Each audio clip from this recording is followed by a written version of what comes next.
Hey, it's Mike Brennan. We're at doing another one of our video news updates in the offices of the Michigan Venture Capital Association with Maureen Miller-Brosnan, who's the executive director. And Maureen has some exciting news to announce. Just the 2016 annual report is out, and how do we do? We did really well, Mike. I have never been prouder to represent the 33 venture capital firms that exist here in the state of Michigan. You know, these are people that are taking chances on some of our very earliest startups, building tomorrow's big ideas today.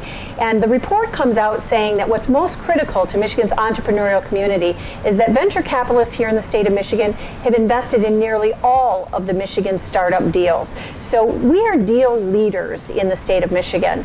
And what we're able to lead on is a $4 billion worth of capital under management here in the state.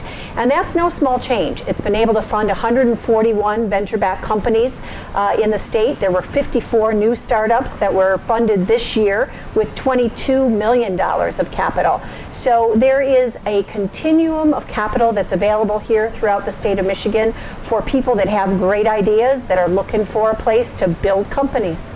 So what does that compare to, say, 2015? How did we do? Better than 2015? We did do better than 2015, Mike, in some areas. In the area of capital under management, there is more capital under management this year than there was before. But in other areas, you know, we're seeing a little bit of a refining of the market. We're seeing where we have less venture capital firms in the state than we've had before, but we're seeing a larger number of venture capital professionals. So there are more people doing those jobs and trying to attract and find great startups. I know you don't have a crystal ball, but what is 2017 shaping up like? What do you think? We're going to do better? You know, I think Michigan's going to continue to try to fill in some of the gaps that we have in terms of that continuum of funding, and we're going to continually work at our fundraising targets. We have an amazingly talented group of venture capitalists here in the state that are capable of attracting a lot of money into the state, which is a critical number that we follow. This year, for example, we see that number has gone up.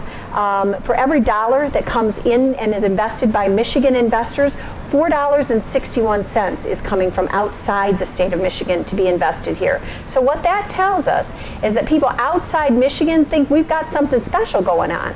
We're a combination of really good ideas, we've got talent, and we've got a lot of research going on here in the state that drives capital into Michigan. What's the biggest draw? What's getting the most dough? Life sciences continues to be the area where we see most of our investment at. Now, that's not to say that the area of information technology is not growing, because it is. And we're seeing where, you know, life sciences continues to expand, and so does IT. And the area that we looked at this year that was unique was mobility. That was in prior years included in that IT section, and we broke it out. You know, we're seeing a lot of innovation in the automotive technology and mobility and autonomous vehicle area. So we decided this was the year to put our stake in the ground and look at where we're starting at, because we expect that that's going to continue to grow and expand. Absolutely. Okay, that's Maureen Miller-Brosnan, the Executive Director of the Michigan Venture Capital Association, and you've been viewing a Video News Update. Thanks, Mike.